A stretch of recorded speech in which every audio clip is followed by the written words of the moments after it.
তো hey guys, আসসালামু আলাইকুম, দিস ইজ বরিশালের রান্নাঘর and welcome to my another blog. তো গাইস, আজকে ব্লগটা অনেক ইন্টারেস্টিং, কারণ আজকে তৈরি করা হবে বাংলাদেশের বিখ্যাত গরুর মাংসের চুইঝাল। আর এটা সম্পূর্ণ আমাদের ফুললি ঘরে বানানো হবে। তো আমরা জাস্ট দেখবো এটার প্রক্রিয়াটা কেমন। আগের ক্লিপে তো দেখছেন যে মশলাগুলো বেটেছিল, এখন তো এগুলো সাইজ মতো কুচি কুচি করে কেটে ভালো হচ্ছে। তো আমরা এখানে একটু দেখি, এগুলো সবগুলো কাটা হবে, তারপর কুচি কুচি সাইজ অনুযায়ী পিস করা হবে, তারপর দেখা যাক কি হয়। তো এবার কাটতে আছে, এরপর মাংসগুলো সুন্দরভাবে ধুয়ে নিতে হবে যাতে কোনো রক্ত না থাকে। তো সুন্দর মতো ধুয়ে নিচ্ছে।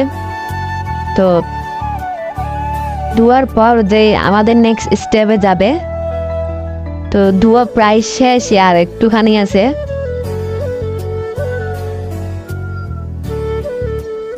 তো ধোয়া শেষে এখানে পেঁয়াজ রসুন ওই কুচি কুচি করাগুলো দিয়ে দিয়েছে ধোয়া মাংসের উপর।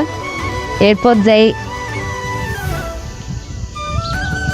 দিয়ে দিচ্ছে হচ্ছে যে আদা রসুন, যে মশলাগুলো বেটেছিল, আদা, তারপর যে রসুন পেঁয়াজ বাটা, তারপর বিভিন্ন মশলাগুলো দিয়ে দিচ্ছিল।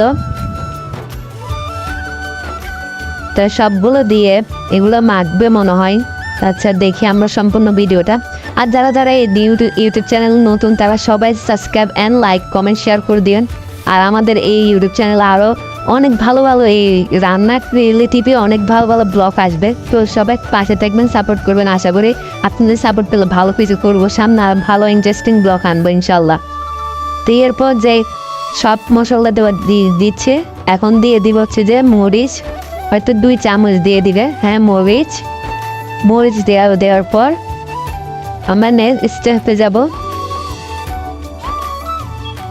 তো এখানে দিয়ে দিবে হচ্ছে যে হলুদের গুঁড়া। তো গুঁড়াগুলো দেওয়ার পর এগুলো মিশ্রিত করবে। তারপর এখানে সয়াবিন তেল দিয়ে দিচ্ছে। আর গাইস, আমরা একটা ভুল করে ফেলে আমাদের চুলায় বসায় ওই স্টেপটা নিতে পারি না, ডাইরেক্টলি আমরা রান্নার শটটা দিয়ে দিই। তো এই ছিল আমাদের গরু মাংসের চুইঝালের রিলেটিভ রান্না। তো আর সরি গাইস, মুসখান দিয়ে ওই ভিডিওগুলো দিতে পারি নাই যে রান্নাটা কীভাবে হয়েছিল। তো নেক্সট ব্লগ আরও ভালো করবো ইনশাল্লাহ। তো ততক্ষণ ভালো থাকবেন, সুস্থ থাকবেন। আর এটাই ছিল লাস্ট কালার, দেখতে পাচ্ছেন কতটা অসাধারণ হয়েছিল।